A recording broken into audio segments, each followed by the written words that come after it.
গৃহস্বামী দাসী ক্রয় করে তাকে ভোগ করত, তাকে গর্ভবতী করত।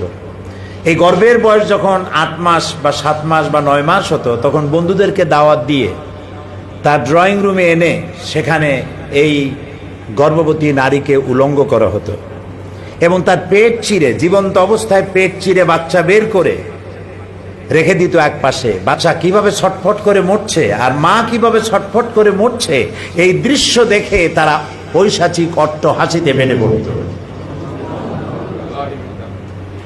চুরি, ডাকাতি, জেনা, ব্যভিচারে ভরপুর গোটা পৃথিবী, নো রিটার্ন পয়েন্ট। যখন এই অবস্থা হলো, ব্যাক করার হয় ধ্বংস, নতুবা নতুন কোনো পৃথিবীর উদ্ভাবন, নতুন কোনো সভ্যতার আগমন। ঠিক এরকম একটি সময় আল্লাহ রাব্বুল আলামিন পাঠালেন সর্বকালের সর্বযুগের সর্বশ্রেষ্ঠ মহামানব বিশ্বনবী মুহাম্মদ রাসূলুল্লাহ সাল্লাল্লাহু আলাইহি ওয়াসাল্লাম। আর আল্লাহ তাআলা বলে দিলেন, ওমা আরসালনাকা ইল্লা রাহমাতাল লিল আলামিন। হে রাসূল, আমি আপনাকে আমার গোটা সৃষ্টি জগতের জন্য, আমি আপনাকে আমার করুণা হিসেবে, করুণার মূর্ত প্রতীক হিসেবে, রহমত হিসেবে সৃষ্টি জগতের জন্য পাঠালাম। সুবহানাল্লাহ। গোটা সৃষ্টি জগতের জন্য তিনি করুণা হয়ে এলেন, রহমত হয়ে এলেন, শুধু মানুষের জন্য নয়, সৃষ্টি জগতের জন্য। ওমা আরসালনাকা ইল্লা রাহমাতাল লিল আলামিন। সমস্ত জগতের জাতি সৃষ্টি সবগুলোর জন্যই তিনি রহমত হয়ে এলেন। এমনকি গাছের জন্য রহমত হলেন। তিনি বললেন, প্রয়োজনে তো গাছ কাটা যাবে, বিনা প্রয়োজনে গাছের পাতাও ছিল না, কারণ গাছের পাতাগুলি আল্লাহর জিকির করে। যুদ্ধে গেলে বলতেন, নারী, শিশু, বৃদ্ধ, অসুস্থ, এদেরকে টাচ করবে না, এদেরকে ধরবে না, আর ফলদার বৃক্ষ কাটবে না, আগেই নির্দেশ দিয়ে দিতেন। রহমত শুধু মানুষের জন্য না, প্রাণী জগতের জন্য। তিরমিজি শরীফের হাদিসে এসেছে, নবী করিম সাল্লাল্লাহু আলাইহি সাল্লাম হেঁটে যাচ্ছিলেন রাস্তা দিয়ে, সামনে একটা উট এসে দাঁড়ালো। উটটি কৃষক, এক্সরে করা ছাড়াই তার শরীরে হাড্ডি গুড্ডি বাইরে থেকে দেখা যায়। এখন বুঝতেই পারেন আমার বর্ণনার মাধ্যমে যে উটের অবস্থা কি। উটটি রসুলের দিকে তাকানো, উটের চোখ থেকে পানি পড়তেছে, উটে চিনে ফেলেছে আল্লাহর রাসূল। নবী করিম সাল্লাল্লাহু আলাইহি সাল্লাম জিজ্ঞেস করলেন, উটের মালিক কোথায়? এ উটকার, তাকে ডেকে নিয়ে আসো। তাকে ডাকা হলো। নবী করিম সাল্লাল্লাহু আলাইহি সাল্লাম প্রশ্ন করলেন, উটটি কি তোমার? বলল যে হ্যাঁ। নবী করিম সাল্লাল্লাহু আলাইহি সাল্লাম বললেন, তোমার উট তার চোখের পানির ভাষা দিয়ে আমাকে জানিয়ে দিল, তুমি তাকে দিয়ে পরিশ্রম নাও, তার শ্রম নাও, অথচ তাকে সময় মতো খেতে দাও না, তাকে বিশ্রাম দাও না। তুমি যদি তা না করো, আল্লাহর কাছে কিয়ামতে তোমাকে জবাবদিহি করতে হবে।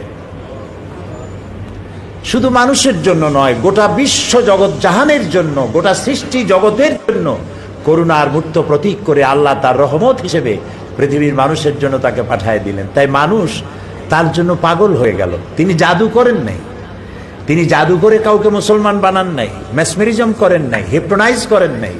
এই মানুষগুলি আপনারা নিশ্চয়ই বিশ্বাস করবেন যে মানুষ মানুষকে ভালোবাসতে পারে, অর্থ দিতে পারে, বিত্ত দিতে পারে, কিন্তু ঈমান দিতে পারে না, ধর্ম পরিত্যাগ করতে পারে না। মা বাপের ধর্ম পরিত্যাগ করা বড়ই কঠিন ব্যাপার। আমাকে কি কেউ পারবে? আমাকে টুকরা টুকরা করে হত্যা করলেও ইসলামের লাইন থেকে, আল্লাহর রাস্তা থেকে, কোরআন এবং হাদিস থেকে এক চুলও সরাই দিতে পারে? অসম্ভব। আমার জীবন চলে যেতে পারে, এর থেকে আমি 1 ইঞ্চিও বাইরে যেতে পারবো না। ধর্ম এমন একটা, যারা ধর্মে বিশ্বাস করে তাদের বিশ্বাস হয় এত দৃঢ়, সেইখানে মা বাপের ধর্ম তারা পরিত্যাগ করে রাসূলের জন্য পাগল হয়ে গেল। দেখা কথাগুলি বাদ দিয়া এক অদেখা আল্লাহকে বিশ্বাস করলো। ফেরেশতা বিশ্বাস করলো, কেউ ফেরেশতা দেখে নাই, জাহান্নাম কেউ দেখে নাই, বেহেশত কেউ দেখে নাই, কিয়ামত হবে কেউ দেখে নাই, কবর থেকে ফিরে এসে কেউ বলে নাই যে এরকম আজরাইল আসে, এরকম মউত হয়, কবরে গেলে প্রশ্ন হয়, এগুলো কেউ দেখে নাই। নবী করিম সাল্লাল্লাহু আলাইহি সাল্লাম বললেন, আর লোকগুলি বিশ্বাস করে আস্তে আস্তে তার কাতারে ভিড় জমাতে লাগলো। নবী করিম সাল্লাল্লাহু আলাইহি সাল্লামকে মানুষরা এত বিশ্বাস করত, একবার এক ইহুদির সঙ্গে তার কথা কাটাকাটি হচ্ছিল।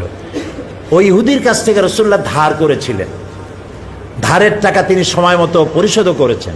ইহুদি বলছে, আমার টাকা দাও। রাসূল বলছেন, আমি টাকা তোমাকে দিয়েছি। সে বলছে, টাকা তুমি দাওনি। এই কথা কাটাকাটি হচ্ছে। একজন সাহাবী এসে জিজ্ঞেস করলেন, ইয়া রাসূলুল্লাহ, এখানে কি হয়েছে? তিনি বললেন, এই লোকটা আমার কাছে টাকা পাইতো, আমি সময় মতো টাকা ফেরত দিছি, এখন সে বলছে টাকা ফেরত দেই নেই। সাহাবী বললেন, আমি সাক্ষী আপনি টাকা ফেরত দিয়েছেন। নবী করিম সাল্লাল্লাহু আলাইহি সাল্লাম বললেন, টাকা দেওয়ার সময়ও তুমি উপস্থিত ছিলে না, আর টাকা যখন ফেরত দেই তখনও তুমি উপস্থিত ছিলে না, তুমি সাক্ষী হলো কেমনে? সাহাবী বললেন, ইয়া রাসূলুল্লাহ, সাক্ষী হলাম কেমনে? আমরা তো আল্লাহ চিনতাম না, আমরা দেখা খোদাগুলোরে বিশ্বাস করতাম। আপনার কথায় এক অদেখা আল্লাহর উপর ঈমান এনেছি, বাপ মায়ের ধর্ম পরিত্যাগ করেছি। বেহেশত দেখি নাই, বিশ্বাস করেছি। হুর দেখি নাই, বিশ্বাস করেছি। জাহান্নাম দেখি নাই, বিশ্বাস করেছি। ফেরেশতা দেখি নাই, বিশ্বাস করেছি। কিয়ামত হবে, হাসর হবে, মিজান হবে, সিরাত হবে, আমলনামা ছড়িয়ে দেওয়া হবে। এতগুলি অদেখা কথা যদি আপনার মুখের কথায় বিশ্বাস করতে পেরে থাকি, তাহলে সামান্য কয়টা টাকা ফেরত দিচ্ছে তা বিশ্বাস করবো না? ইহুদি বলল, আপনি আমার টাকা ফেরত দিয়েছেন, আমি শুধু পরীক্ষা করলাম।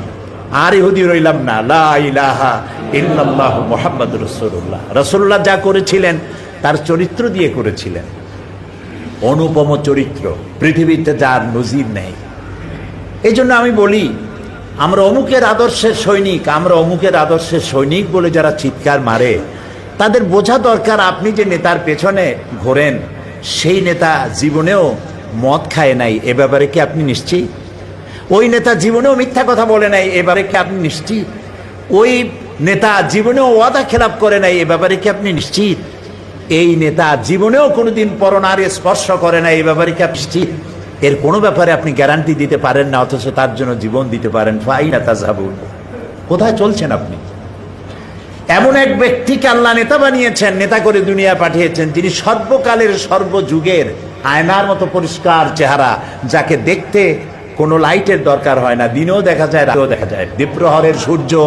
দ্বীপ্রহরের সূর্য অন্ধ অবলোকন করতে পারে, সে চোখ দিয়ে দেখে না, কিন্তু অনুভব করে দ্বীপ্রহরের একটা সূর্য উঠেছে, যার তাপ এসে তাকে বলে দেয় এখন দুপুরের রোদ, চৈত্র মাসের দুপুরের রোদ। সুতরাং নবী করিম সাল্লাল্লাহু আলাইহি সাল্লামের চরিত্র ছিল আকাশের সূর্যের মতো দীপ্তমান, গোটা বিশ্বের মানুষের কাছে উজ্জ্বল, যার জন্ম